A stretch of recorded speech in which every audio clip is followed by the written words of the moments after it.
Welcome to Hilary Topper On Air, the podcast you can't afford to miss. As an endurance athlete, do you stay away from sugar? Is sugar bad for your training and overall performance? What's the actual truth about sugar? I'm Hilary Topper, and this is Hilary Topper On Air. Today, I'm really excited to be speaking with Kevin Hanover, who's the founder and head coach of HBodyLab Try. So, Kevin, welcome to the show. Thank you. So tell us a little bit about yourself and HBodyLab Try. I've heard you're originally from Boston and now you live in Colorado. Yes, spent the majority of my life on the East Coast. Went to school up north at UVM and skied and was coaching there as well. And then found myself in a kind of a unique place in Boston after college where I had a personal trainer that was, I pay tribute to him, let's say, because he taught me all the wrong things to do. And I learned so much from him and found myself in New York City a couple years later and in a brand new 35,000 square foot private facility right in the middle of Manhattan. And with some elite coaches that wanted me to get certified and get on the floor and learn the trade. So I was very fortunate and unique in that sense. So today we're going to be talking about sugar. Can you talk to me a little bit about what it means to have real sugar versus fake sugar? And is there really that much of a difference? Sure. I think we get caught up in our daily lives in counting our macronutrients and counting our carbohydrate and all these things. But as endurance athletes, our main fuel is carbohydrate. We need that sugar. And so the difference between real and fake kind of, there's a lot of blurred lines. And I think that we lose track of the real sugar, which is, our simple and complex sugars that come from our fruits and our vegetables versus the added sugar that we may be dumping into our daily nutrition, like, the caramels and the whipped creams on our iced coffees and and then the sports nutrition, because there's such a huge realm of what's in our sports nutrition and how far along that's come. So real versus fake, pretty simple. I mean, whole foods, you've got your simple and complex carbohydrates. It's just how they're bonded and where they come from. And we want to be getting those real sugars from the earth and eating seasonal foods. And then those fake sugars, well, those are our glucose and our fructose and our high fructose corn syrups. And they're not necessarily bad. They do act as a tool for endurance athletes so that we can provide ourselves with quick energy. So you're doing a long run, or you're doing a half Ironman or an Ironman event, or even an Olympic, and you're eating goo or other types of gels. Is that bad for you? Should you be doing that? Well, I'd say that we want to stick to, the 80-20 rule. I think that 80% of our nutrition really needs to come from whole foods, and it really comes down to our pre and post nutrition. And then 20% of that really comes down to getting that extra added carbohydrate that will get us through those events. And Hilary, just so you know, I'm not a dietitian. I'm a physiologist and coach. So the purpose of sharing this today about sugar is to share the knowledge with athletes of all abilities so that we can look at it through the lens of an athlete who needs to balance their healthy daily eating habits and balance their fuel for their training.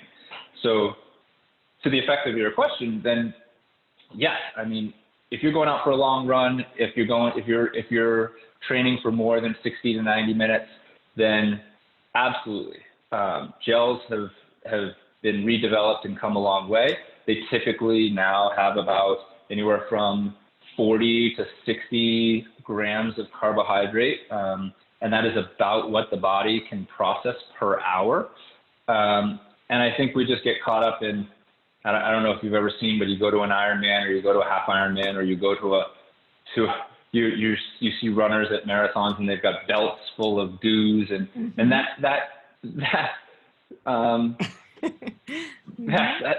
excess. You know, we need to figure out what works for our bodies, and how much carbohydrate you can actually process per hour and what works so that you're not having GI distress and not having issues while you're out for a long run. Well, what's funny here about this is that I was talking to one of the runners on, in my group, and I asked her, I said, what kind of carbs are you going to, eat before and during this long run? We have a 14-mile run coming up. And she said to me, oh, well, I'm not going to eat any. I'm on a diet. I'm on a strict diet, and it calls for no carbs. I don't eat any carbs. And I said, this is nuts. You're gonna bug, right? So talk to me about, this is, these are like the myths I think that endurance athletes have, is that you shouldn't have any carbs, because otherwise you're going to gain weight. And I know with certain things you do, like if you all go overboard, yes, you will, right? So talk to us a little bit about that. Well, first of all, we need to nail the basics, right? And we need to go back to our daily nutrition, right? Are we eating before? Because you absolutely need fuel. There are bodybuilders and there are very specific athletes that, yes, they'll fast before a workout, or they'll fast before they hit the treadmill and they'll walk on an incline for 45 minutes to an hour. And that's a very specific type of training because they're trying to get a specific physique. Can you have a specific physique and be a long distance, ultra marathoner? Absolutely. But when we go back to the basics, you need whole foods to fuel the body. So we've got to go back to, the 30, getting healthy fats, the 30% carbohydrate, the getting healthy proteins, and you're eating an hour and a half to 2 hours before your workout so that there is digestible fuel that is in the system. Once you nail those basics, then your body should be able to use what you're putting into it during exercise or during a session or a race as fuel. And that is the ultimate goal, right? Not to have things in excess, but to nail the basics so that you're having fruits, vegetables, whole foods in your daily nutrition pre and post workout, so that during that workout, whatever you are giving your body, hopefully high quality carbohydrate, high quality sodium citrate, electrolytes and those things, so that your body will actually use it for fuel. And bonking is a funny term. I love how you bring that up. Bonking really is just your body not having enough blood sugar to fuel your what you're doing, your whatever routine you're in. So really what we're trying to do, and if you do nail the basics, and if you look at the basic nutrition throughout the day, if you have somebody who's sitting at a desk and they go 8-10 hours without eating, then it's going to cause a whole realm of issues, right, Hilary? It's going to cause low blood sugar, and you're going to be grabbing for what your body is craving. And at that point, it's craving sugar, and it's probably craving crappy sugar. Yep. And so that's where you're going to bonk. You skip lunch, you go to dinner, and all of a sudden you're eating, you're craving pizza because your body is in such a state of lack of those nutrients. So I think we just need to work on, creating a healthy blood sugar levels throughout the day so that there's not these crazy spikes and crazy lows. And then once you nail that, then you can start to add in an energy bar at the beginning of your long bike ride, and then a goo or a gel or a block where you can get that excess sugar that will keep you alert, and it will keep your blood sugar topped off so that you'll have those energy stores. So Kevin, is there a rule of thumb here when you're doing these long bike rides or runs, or even, triathlon training or racing? I mean, is there a rule of thumb? Should you go every, hour or half hour or what have you? Yep. So once again, this is something that you need to practice in your training. If you are, if you're a short course athlete and all your sessions are 60 minutes or less, then honestly, you really don't need to be popping gels every 15 minutes. Right. That's excessive. And you're probably going to have GI distress because if you are a short course athlete, then there's going to be some intensity involved. And that's one of the variables that's going to come into play, right? If I'm going to go run a 5K and I throw a couple gels in my stomach, I'm not going to be able to digest that in time probably. And they're going to sit heavy, and I'm probably going to be bent over, clutching my stomach in cramping at the finish line. And so volume, which is, we can call duration, and intensity are both variables that come into play when we do that. So I would say rules of thumb, anywhere more than 60 to 90 minutes. If you're out for a nice long session, then yeah, you can start to add 40 to 60 grams of carbohydrate per hour. And like I said, this is very unique to the person. It's what you can digest and what you find easy to digest. Some people love to eat solid foods and they go for the energy bars. And some people really like the goos and the gels and the blocks because they give them that nice spike of sugar that feels really good. What's funny is that I trained for the New York City Marathon in 2016, and I wish I knew, this about sugar then, as you're educating me now, because what I was doing was all the wrong things and just drinking all of this sugar stuff and eating gels. And I mean, I ended up gaining like 10 pounds. It was insane. And here I'm running 20, 25 miles at a clip. So it's very true. You're really spot on here with this. So thank you for sharing this. Sure. Yeah, before we move on, I want to just take a minute out and thank our sponsors, and please support them and tell them that you heard about them on Hilary Topper On Air. Special thanks to the Russo Law Group, MedPro, The Profit Express, Strain Print, and Fortune Fine Jewelry. So back to you, Kevin. We're talking about sugar. Can you reiterate some of the sugar rules? Yeah, I think that as a basic rule of thumb, we want to be fueling on anything that's longer than 60 to 90 minutes. And you want to be taking in small quantities every 15 to 20 minutes. But if you're doing a session that's less than 60 minutes or 60 minutes or less, then there's really no need for excess sugar. You just need to make sure that you're having a quality pre and post nutrition, for your workouts and your sessions. I think those are good rules of thumb to keep. Yeah. So what is an athlete's body capable of ingesting and digesting efficiently? Again, this is unique to a lot of athletes.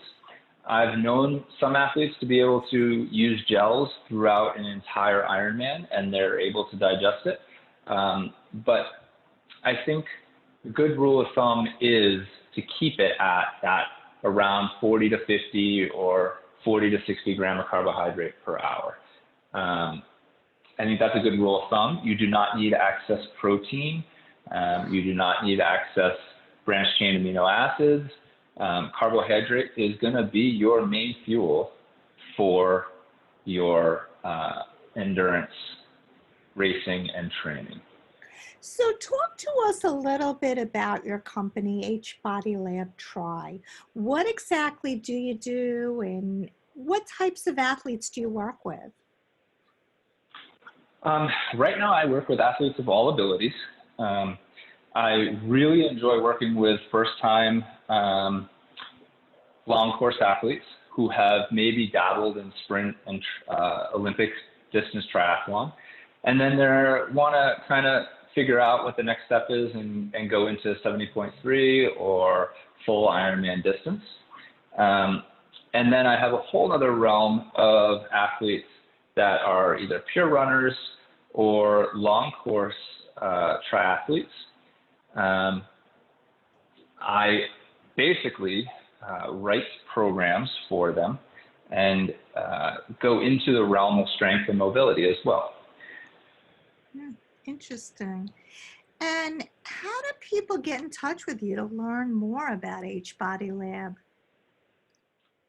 Well, our website is hbodylab.com, and you can reach us at info@hbodylab.com. We do take on athletes of all abilities, and we do screen because we want to make sure that we are a good fit before we start working together. A good fit with HBodyLab is an athlete who maybe is either a beginner in the sport of triathlon or cycling or running, or has been doing the sport or competing or racing for some time and really wants to take their fitness to the next level and maybe go to either a new distance or work on their biomechanics, work on their strength, work on their mobility so that they can get better at their sport. Typically, those athletes are between the ages of 25 and 40 years old. Awesome. And again, just repeat your website one more time. Our website is hbodylab.com. Awesome. Well, thank you so much, Kevin. This was so Thank you, informative. You just opened my eyes to a lot of information about sugar. So thank you. I also want to thank our sponsors, the Russo Law Group, MedPro, the Profit Express, Strain Print, and Fortune Fine Jewelry. And last but not least, I want to thank you, our listeners, for tuning in. If you want more information on this show or any other show, visit our website at hilarytopperonair.com, or you can find us on Spotify, iTunes, Google Play, SoundCloud, Mixcloud, you name it, we're out there. Have a great week, and we'll see you next time.